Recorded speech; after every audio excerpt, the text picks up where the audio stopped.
এই যে 4টি শ্রম কোডের কথা বলা হচ্ছে, এই 4টি শ্রম কোড কি কি? এই 4টি শ্রম কোড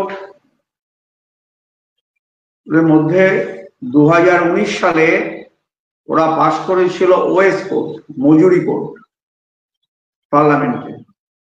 দ্বিতীয় ওরা দ্য ইন্ডাস্ট্রিয়াল রিলেশন কোড 2020 সালে পাশ করেছিল, শিল্প সম্পর্কিত code. 3 the code on social security, এটাও পাশ করেছিল 2020 সালে, সামাজিক নিরাপত্তা কোড। তারপরে 2020 সালে the occupational safety health and working condition code পাশ করেছিল, পেশাগত নিরাপত্তা, স্বাস্থ্য এবং পরিবেশ কোড 2020।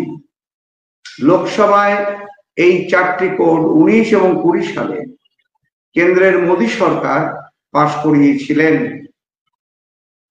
তার সে সময়টা আপনাদের সকলেরই মনে আছে, করোনার সময়, করোনা অতিমারির সময়।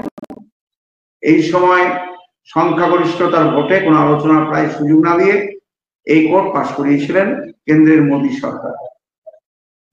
ভারতবর্ষের 51টি কেন্দ্রীয় শ্রম আইন, তার মধ্যে 29টি শ্রম আইনকে তারা বাতিল করে এই 4টি শ্রম কোড এনেছিলেন।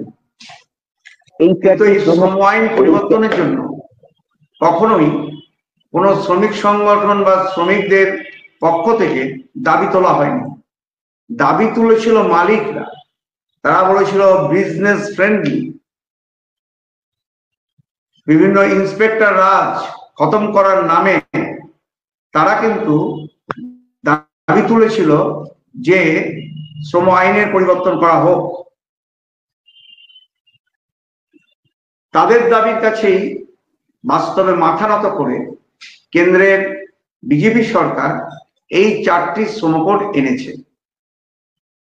এ থেকে পরিষ্কার শ্রমিকদের স্বার্থ বা শ্রমজীবী মানুষের স্বার্থের সঙ্গে এই শ্রম কোডের কোনো সম্পর্ক নেই।